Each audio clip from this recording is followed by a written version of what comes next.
Liewe Elmarie, en hoe kan ek jou man se naam onthou nie? Bert. Elmarie en Bert, Martijn, Kobus, Ilana, en al die ander familie wat vanoggend hier is, mag die Here op 'n besondere manier vandag met ons praat en ons vertroos. Dit lyk vir my dat hierdie iets van die voltooiing van 'n sirkel is, want Pa Piet het hier in hierdie gemeente groot geword, in die ou Randburg gemeente, verstaan ek. So hierdie is die afronding van 'n baie mooi lewe wat hy begin en dan hier in ons gemeente afsluit. Hearty welcome to all of those of you that is English speaking. May the Lord comfort and guide us this morning for you as well. Kom ons bid saam.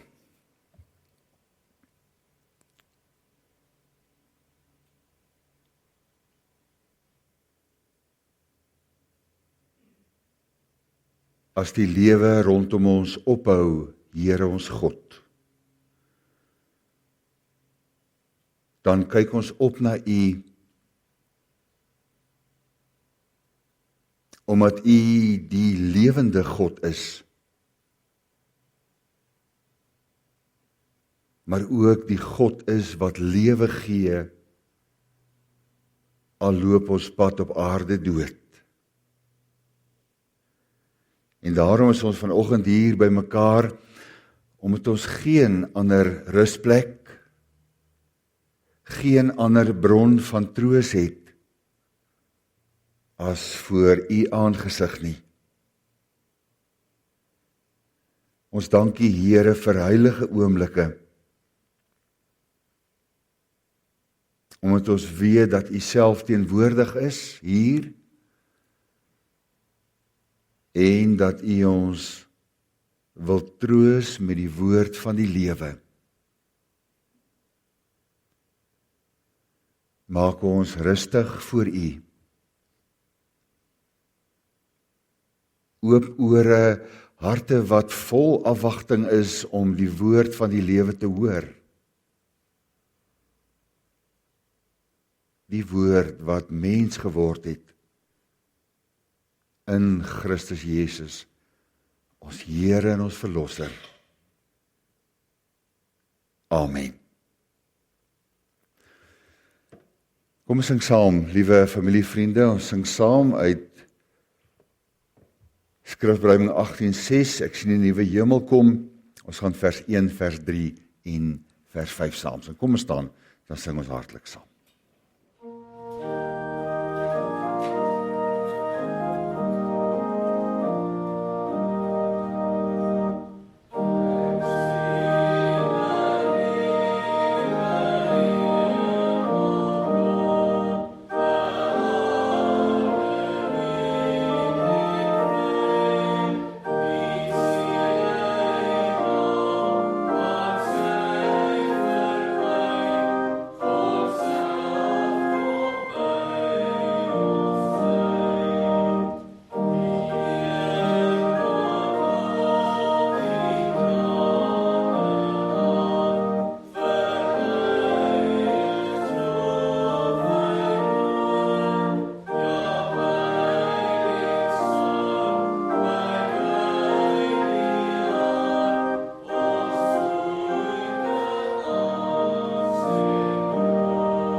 Take your seats, please.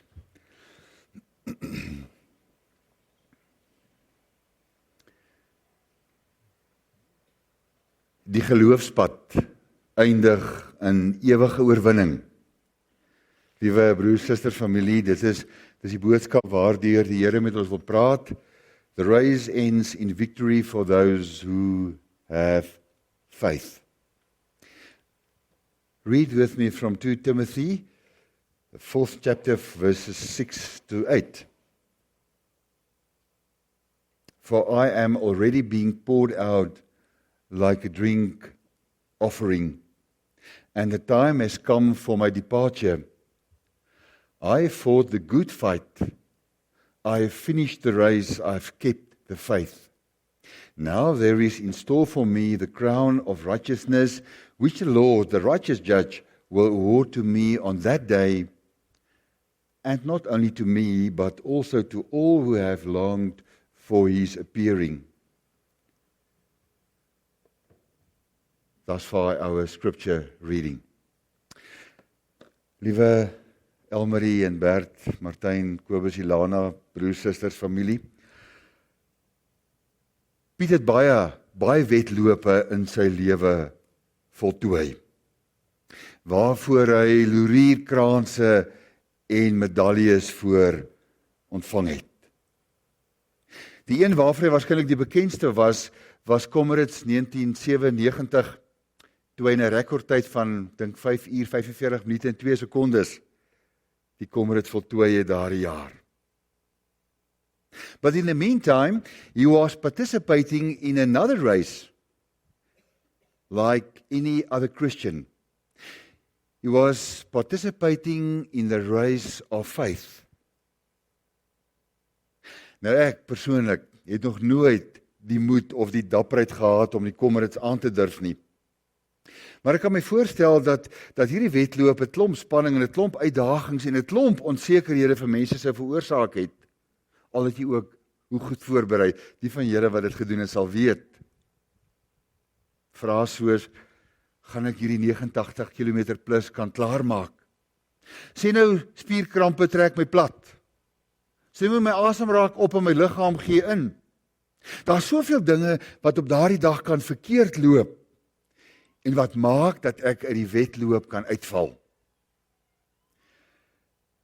Verseker, broers en susters, as the race of faith, his own encounters, I think is its own so-called big 5 set of hills, its own Kauis and Inchangas and Polly Shorts. Paulus self, wat hierdie gedeelte wat ons gelees het, geskryf het, was maar te bewus van die uitdagings op hierdie pad. Sy lewe beskryf hy eintlik as 'n stryd. Hy noem dit 'n opdraande stryd.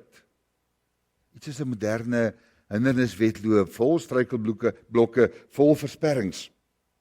Ons weet, as mense oor Paulus se lewe lees, weet ons dat hy stryd teen Satan en bose magte gehad het. Ons weet van sy stryd, sy liggaamlike lyding wat hy as apostel moes verduur het, omdat hy die evangelie verkondig het, teen die Romeinse ryk se bevel in. Ons weet dat hy 40 houe met 'n karwats gekry het. In daardie tyd, liewe vriende, was 'n karwats iets soos 'n sweep met punte, lospunte aan die einde van die tou, waaraan in elke stukkie 'n stukkie yster of been vasgekap was, sodat as hy geslaan is daarmee, het elke hou sy rug oopgekloof. Was die lyding wat Paulus deurgemaak het ter wille van die evangelie. Ons weet van die stryd met die doring in sy vlees wat hom verskriklik gepla het. 'n thorn, 'n doring wat gemaak het dat hy gesukkel het om sy lewenstaak te kon doen. Ons weet van stryd teen sonde wat hy beleef het toe hy uitgeroep het, ek elendige sondaar mens. Sy lewe, Paulus se lewe, 'n wedloop, 'n stryd, vol worstelinge, vol versperrings, vol harde werk, vol lyding, vol van teleurstellings. Sal ons nie vandag saam met Piet kan getuig van die hindernisse en die stryd ook op sy geloofswedlooppad nie? Sekerlik worstelinge met die Here, vertwyfelinge oor die koers waarop mense lewe loop, soos ons almal maar het. Sekerlik stryd teen die duiwel wat 'n mens wil pootjie en met sonnestrikke wil vasvang sodat ek uit hierdie geloofswedloop kan uitval.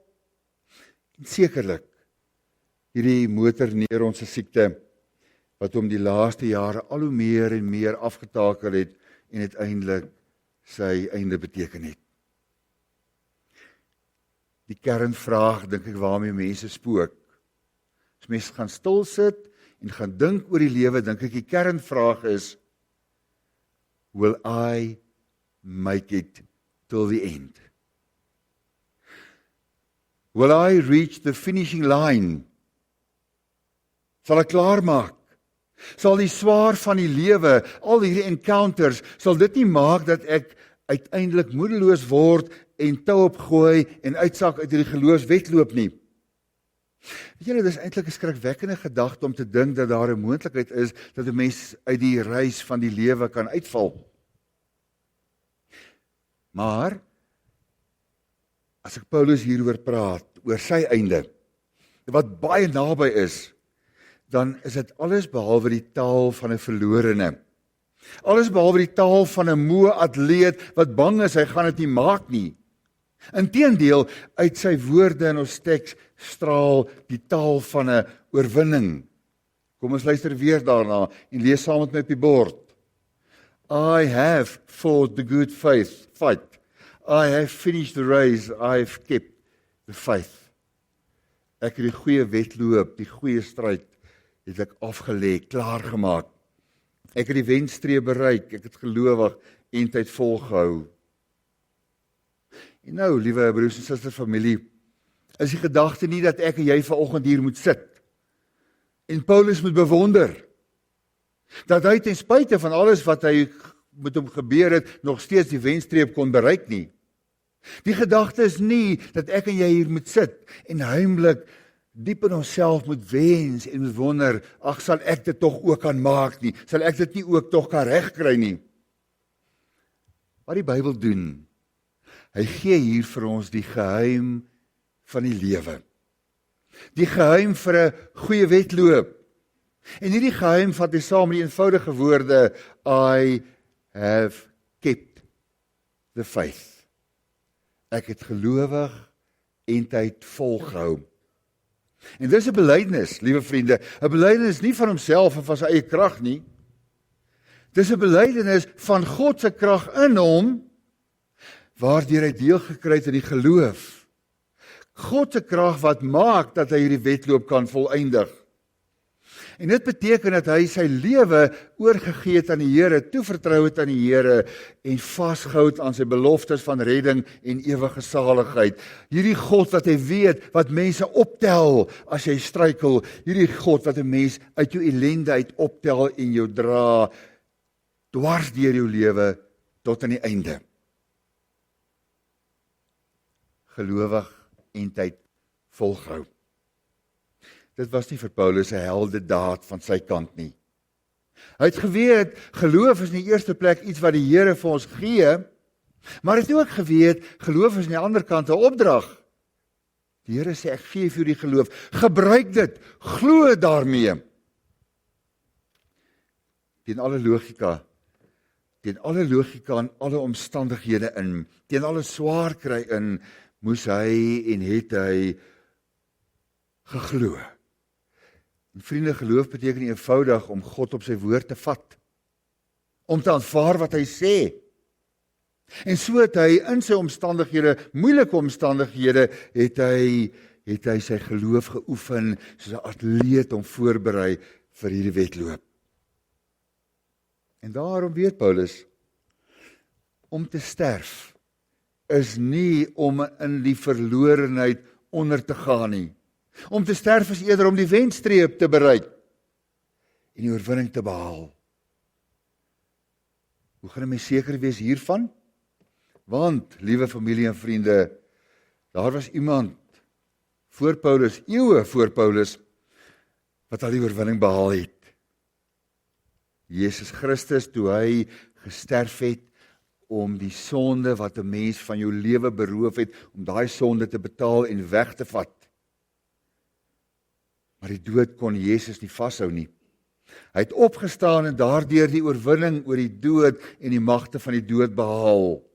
En daarom is hy oortuig dat hy na die dood die oorwinnaarskroon sal ontvang. Now there is in store for me the crown of righteousness, which the Lord, the righteous judge, will award to me on that day. Probeer vir jou die prentjie voorstel. Wedloop gehardloop. En nou staan hy op die podium. En die laurierkrans word om sy nek gehang as die oorwinnaar. Hierdie laurierkrans is die lewe by God. Dit is die volle, volmaakte, heerlike, salige lewe by God. Maar ek hoop, liewe vriende, dat jy ook saam met my hierdie boodskap gehoor het.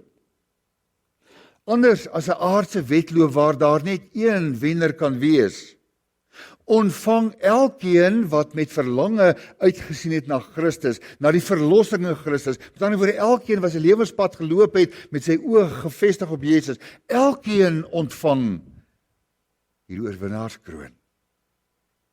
Almal wat bly glo tot aan die einde is oorwinnaars om Christus ontwil.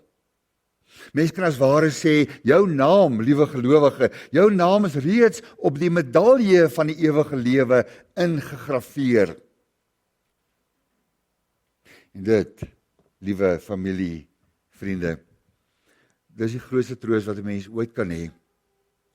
Al is ons laaste dae op aarde elendig, koue tronksels wat Paulus, toe hy geskryf het, in was, al is ons laaste dae 'n uitmergelende siekbed, 'n gebroke liggaam, 'n verswakte asempie. Die lewe van 'n gelowige is nie 'n verlore stryd nie, wat in verlorenheid eindig nie. Die lewenspad van 'n gelowige loop oor in ewige oorwinning. Eternal victory awaits those who persevere in the race of faith. Dis die kern van hierdie boodskap. Dis die punt. En juist daarom noem die Bybel dit 'n goeie wedloop. En julle kan julle regtig vandag daaraan troos, familie, vriende. Ons troue Here het vir Piet so begenadig dat hy hierdie goeie wedloop afgelê het. Nie omdat hy so goed was noodwendig nie, maar omdat hy die geheim van die lewe geken het. Geloof in God. Hy het geweet hy gaan sterf. Hy het vir my gesê by ons heel eerste ontmoeting om en by 'n jaar gelede al.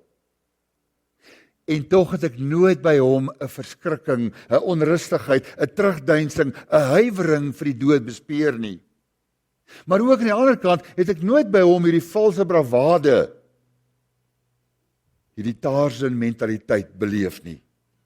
Maar eerder 'n kalme, rasionele, vredevolle berusting. Ek het by hom hierdie geloofsheid kyk op die dood beleef wat Paulus hier in ons gedeelte beskryf as hy sê, die tyd van my dood is voor die deur. En dan beskryf hy hierdie tyd simbolies as die tyd wanneer 'n seilskip gereed gemaak word om uit die hawe die see in te vaar. Die ankers word gelig, die toue word losgemaak wat hierdie skip aan die aarde bind. En spoedig sal die seile bak in die wind staan en die oop see invaar, die see van ewige geluksaligheid. Die tyd voor Piet se dood was vir hom so 'n tyd van losmaking van die aardse bande en aardse dinge. 'n Tyd wat hy met soveel nugterheid en dissipline tree vir tree aangepak het, so wat hy alles in sy lewe aangepak het, nugter, rasioneel, beplan.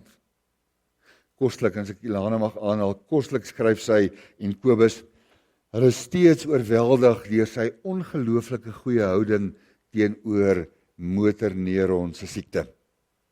Hy het self besluit wanneer hy nie meer 'n spesifieke funksie of taak kon doen nie, en vir hulle altyd met 'n rustigheid ingelig wat sy plan is om hierdie nuutste uitdaging te oorkom.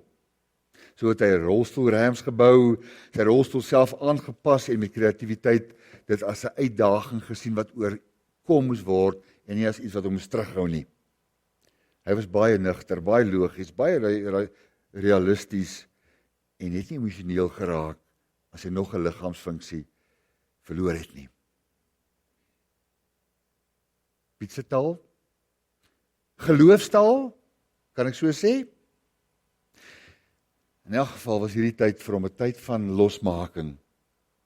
ook losmaking van die aardse tyd in die lewe van swaar kry, die aftakeling wat sy siekte veroorsaak het.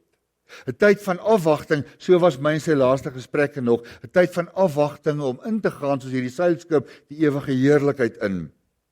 Net omdat hy in die geloof volhard het, vasgehou het aan sy verlosser Jesus Christus. Nou, liewe vriende, familie, nou het hy die wenstreep bereik. En die belangrikste medalje ooit, die oorwinnaarskroon van die lewe ontvang. Laat dit ons troos vandag. Maar nie net troos nie. Laat die nagedagtenis aan hom, sy geloofsvoorbeeld, julle ook vandag aanspoor om self gelowig en tyd vol te hou. Want ek en jy is nog aan die hardloop. Ons is nog deel van hierdie geloofswedloop. En die duiwel gaan alles probeer om ons kragte te tap, ons geloof af te breek, sodat ons gaan uitsak uit hierdie reis. Laat sy nagedagtenis ons aanspoor, want wie weet wanneer my en jou lewe in die pylvak gaan kom, op pad na die einde toe. Amen.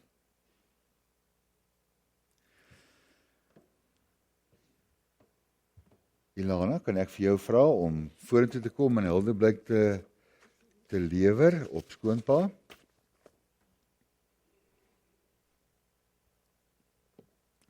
Wil jy hierso kom staan of is jy reg hierso?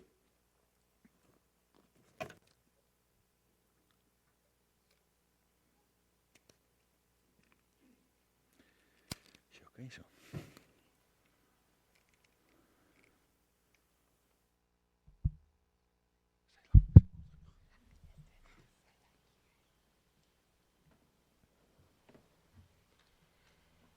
Kobus woke up in a tent at the Shishlui campsite, and he felt good, really good.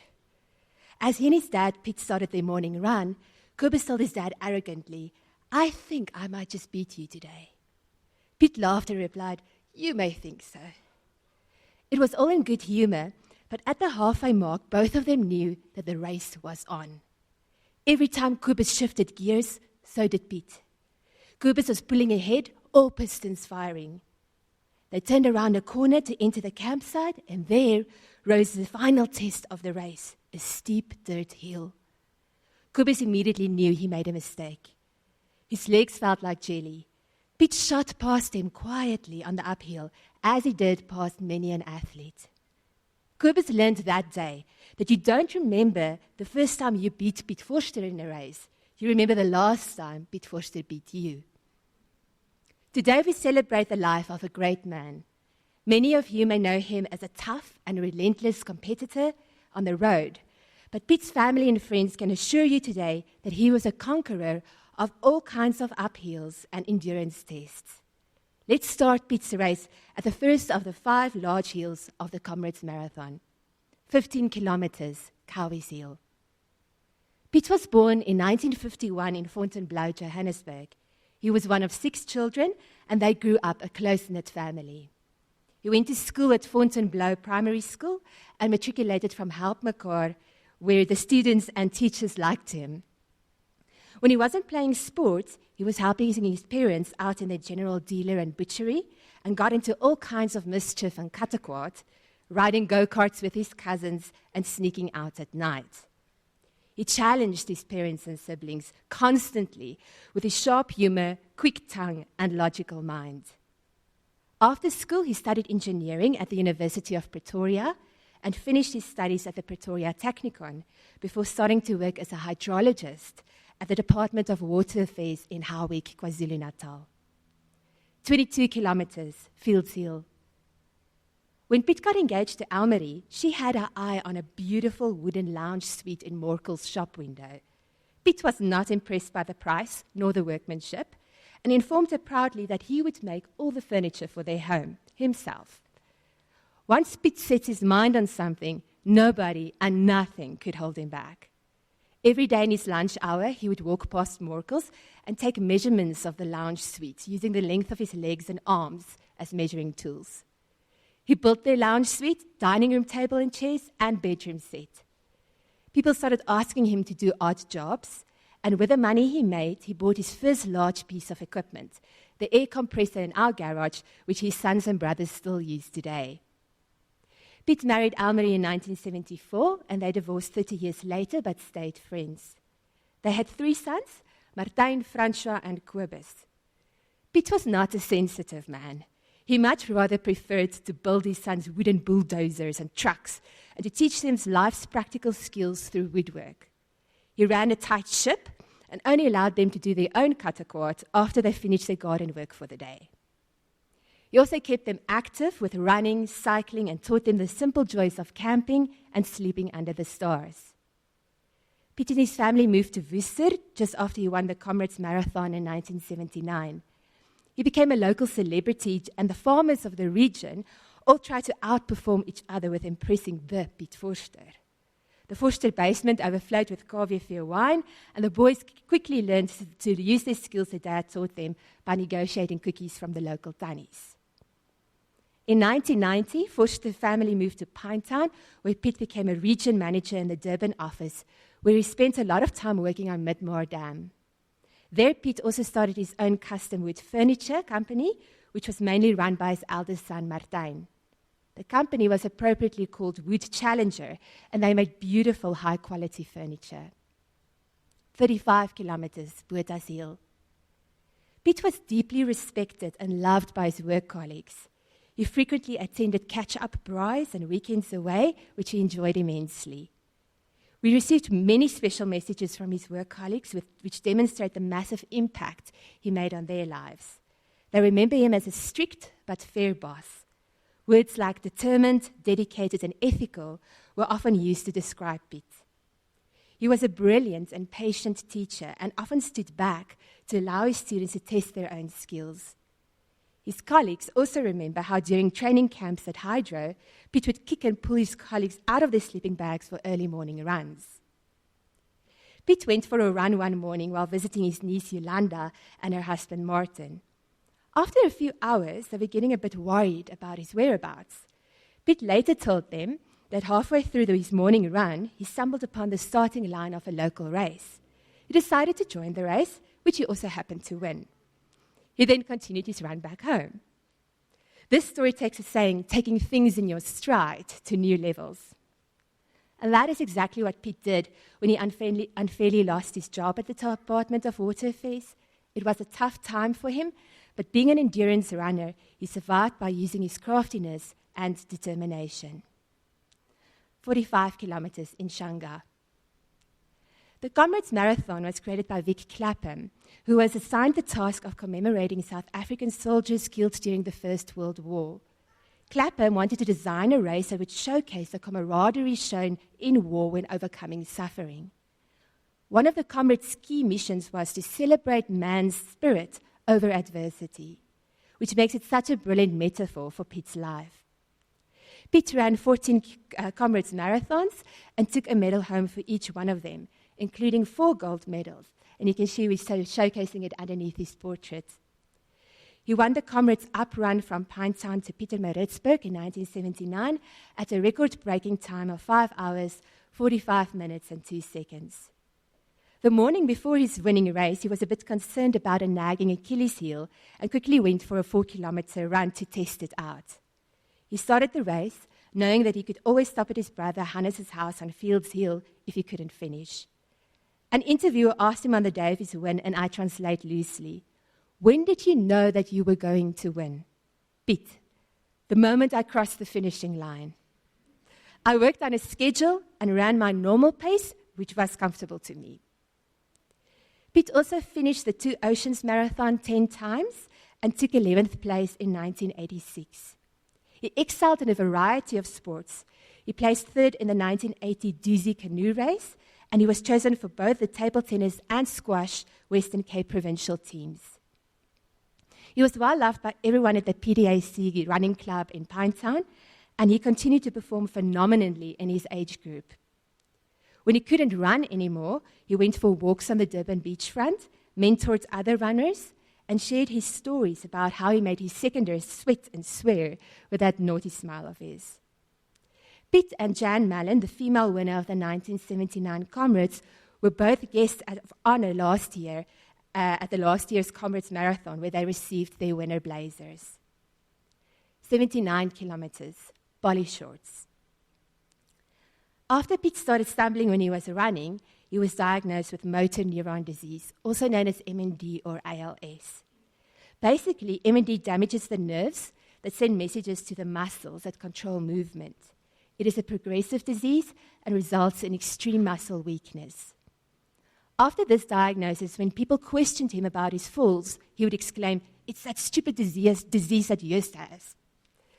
In December 2016, Piet moved in with Kobus and me in our house in Randpark Ridge, Johannesburg, just around the corner of his childhood home. Piet handled his MND with incredible grace and positivity. When having to deal with your own mortality, many people would frantically try and complete their bucket list, write up their life stories, or start questioning the true meaning of life. Not Piet. He accepted everyday's challenges with renewed enthusiasm. He seemed very content. He watched his favorite Simon and Garfunkel YouTube videos, updated his rugby predictions on Superbrew, and enjoyed the sun in our stoep. He never apologized for his condition and would manage us step by step with a limitless supply of patience. He took on many projects in our home, and when he couldn't do it himself anymore, enlisted his brother-in-law Flip and his sons. He designed his own wheelchair ramps, enhanced his wheelchairs, and built cupboards, tables, chairs, and racks. Every time he lost another physical function, he'd inform us matter-of-factly of his new limitation and his new plan to overcome it. His furniture lines our walls, and as an eternal tribute, and the mighty grandfather clock he made chimes and reminds us of him. Piet always loved a good kuier and never turned down an opportunity to camp, hike, braai, watch a show, share a bottle of wine, try a new dish, or tease a friend. He loved making lampootjie with potbrood, followed by unhealthy scoops of mint ice cream. He would respond with a resounding, "Hey, yo," when you presented him with a flavorful dish. He had a constant flow of friends who came to visit him, and when he had to lie down, he made you join him for an episode of Breaking Bad and some Milo. All of you who visited, contacted, or assisted him boosted his self-confidence and kept him going up an increasingly steep hill by cheering him on from the side of the road. His last 2 months were incredibly tough, but like a true runner, he knew he had to keep his normal pace and finish the race with his well-practiced focus and determination. Even when he couldn't speak anymore, those sharp blue eyes of his would be elated to see you, but could also boss you around with long lists of tasks. Piet took a last breath into his weekend lungs and completed his life race 13 January at a time of 66 years and 333 days. He passed on his practical skills, humor, and sense of integrity to all 3 his sons. The rest of us have become addicted to the magic of running and will continue to miss his stories and enthusiasm. Piet Vorster lived his life without excuse, with absolute focus and to his full potential. And that is worth the ultimate gold medal. Our next speaker knows a little something about competing with Piet. It's an honor for me to introduce a 9 times Comrades winner, as well as Piet's good friend, Bruce Fordyce.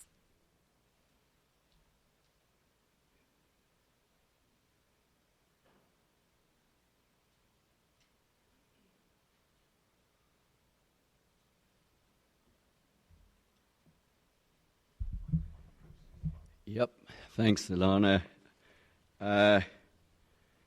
Ex Africa semper aliquid novi.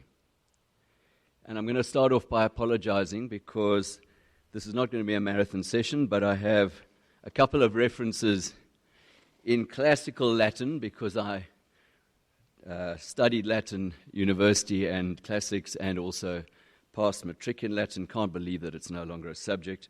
And I'm compelled, of course, to also talk about one of my favorite subjects, the Comrades Marathon, and about Piet, and about what I learned from him and the man that Piet was. So you will have to bear with me. Ex Africa semper aliquid novi. Pliny the Elder, 20 AD. What it means is, out of Africa, always something extraordinary. And there are two straight away that jump to mind. The one is our most incredible race. I've run them all. I've run Boston, New York, London, mentioned a big Paris, Berlin. They're all fantastic. But none of them remotely match this magnificent race of ours. It is just everything that sums us up as a nation. Tough, tougher than tough, incredible hills, wonderful camaraderie, and just the most amazing goal. And so it is a wonderful thing that Piet won that race. And of course, ex-Africa semper aliquid novi, Piet Vorster, also one of the most extraordinary people, sadly not as well known as he should have been. In those days, when he won, the race was televised about 2 weeks later, a half-an-hour packaged version of it, and he never remotely got the fame that he should have. And so I'm going to talk just a couple of memories of Piet. Elmarie, you might remember this, but back in 1979, we were all chasing fast standard marathon times, and there was a race called the Midlands Marathon, and we all went along and ran it, and afterwards we were having tea, all right, beers, and sitting around a table, and we were sitting around, it was myself, Piet, and a runner called Malcolm Ball. And I remember Elmarie looked at us and said, "You three guys are just picking up the vibe. You three guys are going to have great Comrades Marathons this year." Malcolm finished 6th. Fordyce finished 3rd. I would have sold my soul for 10th place. And I finished 3rd. Actually didn't have a soul to sell at that stage. And of course, Piet won it. And what a wonderful, wonderful win. And when people say, well, he squeezed in between eras, let me tell you, you cannot ask a runner to do more than break the record, which he did do. You also can't really fault a runner who beat Alan Robb, who was a 3 times winner at that stage, Johnny Halberstadt, who I believe is the greatest long-distance runner to ever come out of South Africa, everything from a sub-4-minute mile to a Boston 3rd place. Hosea Charlie, who was about to burst on the scene, and a very young, precocious, long-haired, I miss it, Witsi, called Fordyce. So he beat a stellar field to win that race, and he really produced an unbelievable performance. But I think, and Ilana touched on it, forget about the win. What a wonderful man. Honorable, ethical, solid, popular, always so delighted to see him at every Comrades, and just a wonderful, wonderful guy. And I remember when my son was doing a project in about Standard 6, I can't do these grades. I don't know what a grade is, and I don't know what a learner is. I'm old school. It's a teacher and a pupil. But anyway, my son was in about Standard 6, and he was doing the First World War, and he came up to me and said to me, "Dad, explain to me what going over the top is." And I said, "That's when the men lined up in the trench, and the sergeant major or the officer blew the whistle, and they all went over the top of the trench and charged the other side, the enemy on the other side, through the barbed wire. And as they went over the top, they realized that they probably had about a 90% chance of taking about 3 steps before they were killed. And so the going over the top was something that took tremendous courage, and a lot of the soldiers used to link arms before they went over the top so that they would all go over the top together. And the Lincolnshire Regiment, 50 of them were found in a trench buried, every single one of them with their arms around each other because they had died as they took the first step. And I've often thought, thank goodness I never had to go through something like that, but it's fitting that our great race is linked to that horrific war. And our great race is a happy part of that horrific war. But I've often thought, who would I go over the top with? And I have my list. Who would I go over the top with? Who would I trust next to me to pick me up if I was wounded, to guard my back, to be my wingman, to try and bring me back? And Piet Vorster is right at the top of that list. A truly great man, a really great man. And I think I have to take my glasses off now. Getting older sucks. No hair. Ladies, I was gorgeous back in 79. And you also can't see, but I can see there are 1 or 2 Comrades winners here. I can see Jan Mallon, who shared the top step of the podium with Piet in 1979. And I see Tommy's over there. Not often that you get a runner who's more famous for the race he lost than the one he won. And there's a lot of gold medalists. I see Joe Klaaser there. In fact, there's so many comrades medals in this room, I think, that we probably have more comrades than a gathering of the ANC in this room. So, yeah, just who would I go over the top with? Definitely Piet Vorster. And, you know, the word tragic is a word that is bandied around far too often.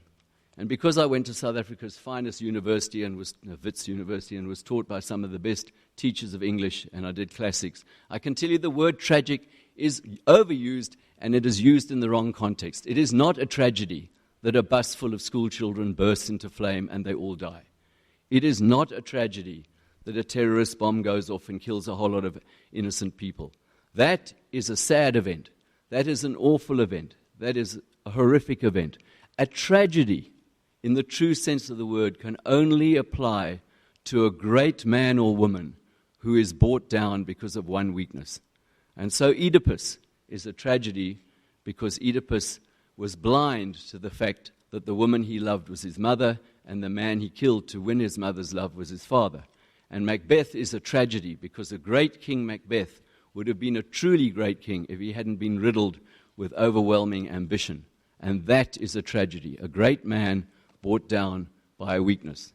And so Piet Vorster's sad passing is not a tragedy because he is a great man, he was a great man, but his weakness was something that was not self-imposed. His weakness was something that he caught. Well, we don't understand motor neurons. So that his death can never be a tragedy, but for two reasons it could never be a tragedy, and that is it didn't bring him down. It never brought him down. He was courageous, fun. I went to visit him in the nursing home. I cannot believe that I ran past that nursing home for months and didn't know that Piet was in there. Went there to visit him with Tony Dearling, another gold medalist, and all we did was laugh. And all we did, he was struggling to speak, and all we did was talk about running stories. And it was just fantastic. And so it's not a tragedy because Piet, for one, his weakness was not self-imposed, and secondly, because he lived his life with such dignity and also his death. A wonderful person. And so I'd kind of like to finish off with another quote. Cato the Elder, one of the great speakers of all time, one of the great speakers in the Roman Senate, finished every speech with the words Carthago delendo est. No matter whether he was talking about the quality of corn coming from Egypt, the slaves coming from Gaul, or the state of Rome's sewers, he finished every speech with the words Carthago delendo est. And that means, and furthermore, Carthage must be destroyed. Because his abiding mission was, he realized, for Rome to be the great power that it had to be, they had to destroy their enemies, the Carthaginians, on the other side of the Mediterranean, who had a mythical queen called Dido and a great general called Hannibal, who crossed the Alps and smashed the Romans several times, particularly at the Battle of Cannae, one of the greatest slaughters of all time. But that was his abiding theme. And so to me, as I was running and I heard the sad news about Piet, I thought, you know what, just my personal mission, want to make sure that as long as I'm around, the great man Piet Vorster is not forgotten. And so whenever I can, I will talk about him. I will mention him. And obviously we gather, particularly we Comrades winners, you cannot believe what an ego trip it is to win the Comrades Marathon. Forget about the day. It is a lifetime gift. Every single Comrades, we're there, and we all gather, and none of us can have a big ego because in the room is somebody who beat you, and in the room is somebody you beat. But I will make sure that at those functions we always talk about Piet, and we never forget about Piet. But actually we never will, because it was Tommy who said, the winner's trophy doesn't belong to the Comrades. The winner's trophy belongs to us, the winners, and our names are engraved on that trophy. Said, and we are very fussy. I remember Tommy saying, we are very fussy about whose names we like to be engraved on that trophy. And I know, and I'm not going to embarrass Tommy, that there were one or two people, he said, I am so relieved that that person's name is not on our trophy. But I know, and Tommy will agree with me, that we are completely delighted and honored that Piet Vorster's name, number 1834, is engraved on our trophy. Piet, we will never forget you, and I will continually think of you, Captain, my captain. That's how I saw him, number 1834, ex-Africa, Semper Aliquid Novi. Thank you.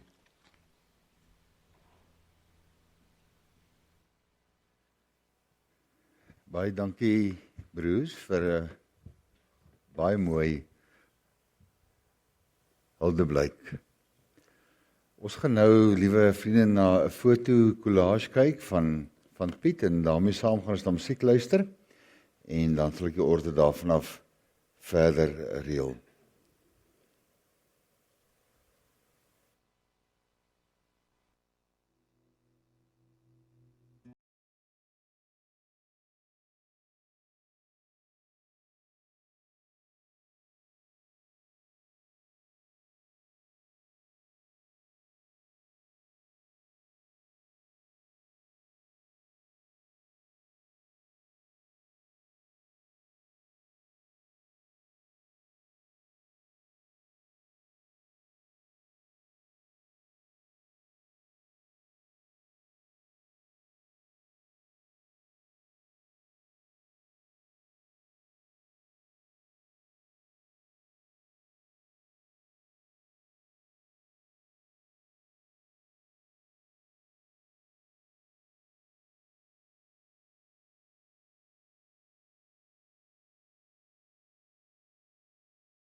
Ilona, sal jy dankings kom doen vir ons asseblief?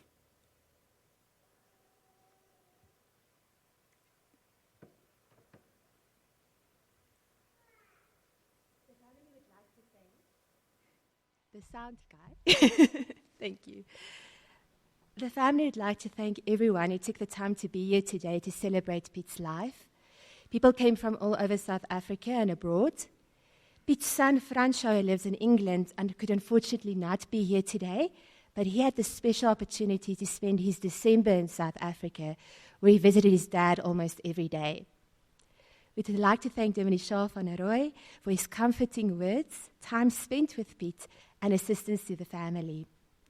We'd also like to thank the staff of the Gereformeerde Church Randburg for the incredible support, Ila in the office, Erna on the organ, Andrea and Philip who organized the sound, and all the sisters who are helping us with the refreshments. Thank you to all who assisted us with the arrangements of today, Johanni Lavita, who donated 2 beautiful flower arrangements, Piet's siblings who organized the beautiful portrait of Piet, Zit who supplied the cool drink, and Everyday Fresh Bakery for their catering. We'd like to thank Martin's Begrafnisdienste 4 ways, specifically Frank and Karen for their sensitivity, professionalism, and effort. Thank you to Piet's medical team and carers for assisting him and becoming good friends of his. Thank you to Parkcare for looking after Piet the last 2.5 months. Thank you to the Motor Neuron Foundation for their guidance, support, inspiration, and friendship to Piet. Thank you to the Comrades Association for the gorgeous flowers sent to Piet and the family, and for celebrating Piet as a guest of honor at last year's Comrades. The family would like to extend a special thanks to Dave Jack for his caring support to the family with the funeral arrangements and media correspondence. Thank you for the messages of condolences and beautiful tributes to Piet. The family appreciates all the emotional and practical support. Thank you to all of you who came to visit Piet, chatted with him, and invited him for weekends away.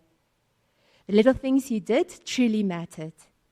It would be impossible for us to name everyone by name, but we are sincerely grateful to everyone who contributed to Piet's last few years.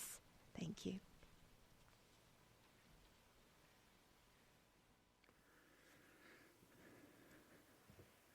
Dankie, baie dankie Lana. Broers en susters, vriende, kom ons sing 'n lied wat vir Piet baie besonder was saam. Lied 464, die eerste 3 verse. Kom ons staan, dan sing ons dit saam.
Met diepe dankbaarheid vertrou ons pa, broer en vriend toe in die hande van die Hemelse Vader, wat oor 66 jaar aan ons geleen het.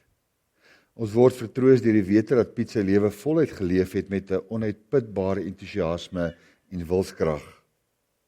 Hy was 'n ware held wat sy uitdagings dieselfde hanteer het as wat hy geleef het, sonder verskonings en met absolute volharding. Piet sal baie gemis word, veral vir sy boeiende stories wat hy graag om 'n kampvuur of lamspootjie vertel het. Sy lesse, idees en passie sal ons nog lank bybly en inspireer. Ons is dankbaar dat jy nou weer kan vry hardloop. Piet, ons groet jou tot ons mekaar weer sien. Dit is die woorde van die familie van Piet. Broers en susters, ek gaan nou vir ons saam bid en dan gaan ons uitbeweeg na die lijkswaar toe, waar ons geloof saam gaan bely en dan is ons verrigtinge daarmee afgehandel. Kom ons bid om die Here se teenwoordigheid.